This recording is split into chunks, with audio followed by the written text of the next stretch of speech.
আসসালামু আলাইকুম বন্ধুরা, চামিলিস কিচেন অ্যান্ড ব্লগে আপনাদের অনেক অনেক শুভেচ্ছা ও ভালোবাসা জানিয়ে শুরু করছি আমার আজকের রেসিপি।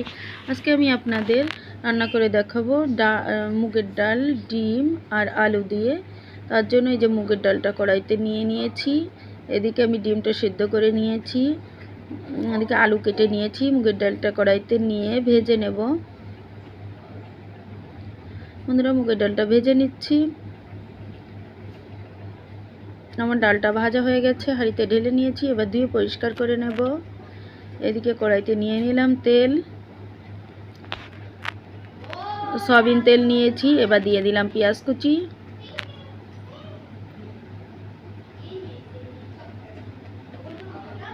পেঁয়াজটাকে আমি বেরেস্তা করে নেব। বেরেস্তা করে উঠিয়ে নিলাম।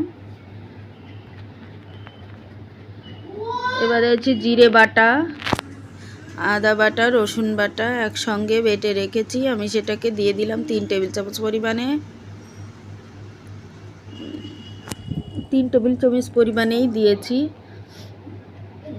একটু কম কম উঠেছে তাই দিয়ে দিলাম হলুদ গুঁড়ি পরিমাণ মতো, জিরা গুঁড়ি 1 চা চামচ পরিমাণে, 1.5 চা চামচ পরিমাণে, ঝালের গুঁড়ি স্বাদ মতো, লবণ স্বাদ মতো।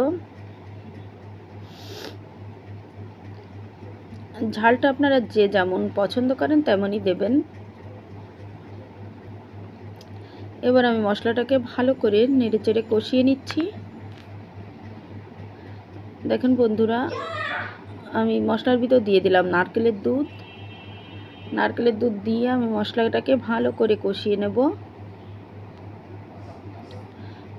আমার তেজপাতা দিতে ভুলে গেছিলাম, তেজপাতাটা দিয়ে দিলাম। বন্ধুরা, আমার মশলা থেকে তেল ছেড়ে দিয়েছে, আরও একটু কষিয়ে নিলাম। তারপর দিয়ে দিলাম আলুটা আমি কেটে ধুয়ে পরিষ্কার করে রেখেছিলাম আগে থেকে, দিয়ে দিলাম মশলার ভিতর, দিয়ে নেড়ে চেড়ে কষিয়ে নেব একটুখানি। এবার দিয়ে দিচ্ছি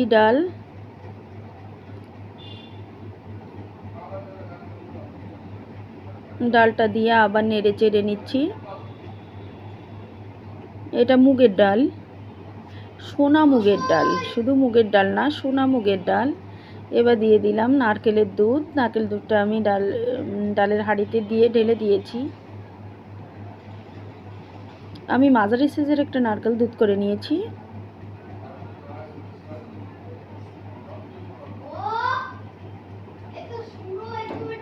এবার ভালো করে নেড়ে চেড়ে ফুটিয়ে নেব।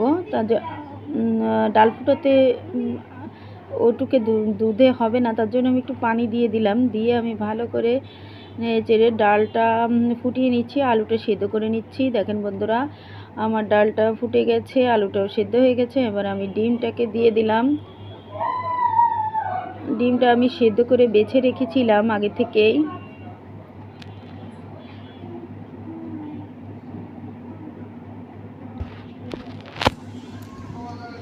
আমি জালের আঁচটা কমিয়ে দিয়েছি, দিয়ে যাতে তেল ফুটে যায় উপর থেকে দিয়ে দিলাম একটু গরম মশলার গুঁড়ি। এই ডাল দিয়ে ডিম রান্নাটা যা চমৎকার লাগে না, আপনারা একদিন করে খেয়ে দেখবেন।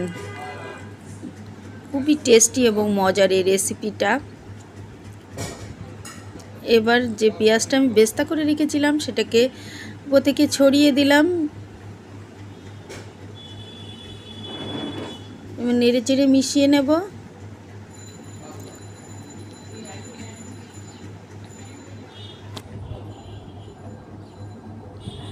দেখুন বন্ধুরা, আমার তরকারিটা হয়ে গেছে, এবার আমি তুলে নিচ্ছি।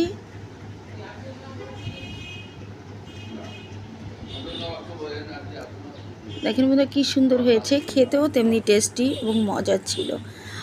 আমার তরকারিটা যদি আমার রেসিপিটা যদি আপনাদের ভালো লেগে থাকে তবে লাইক, কমেন্ট, শেয়ার করবেন। আর নতুন বন্ধু হলে সাবস্ক্রাইব করে আমার পাশে থাকবেন। আজ এই পর্যন্ত, আল্লাহ হাফেজ। ভালো থাকবেন, সুস্থ থাকবেন।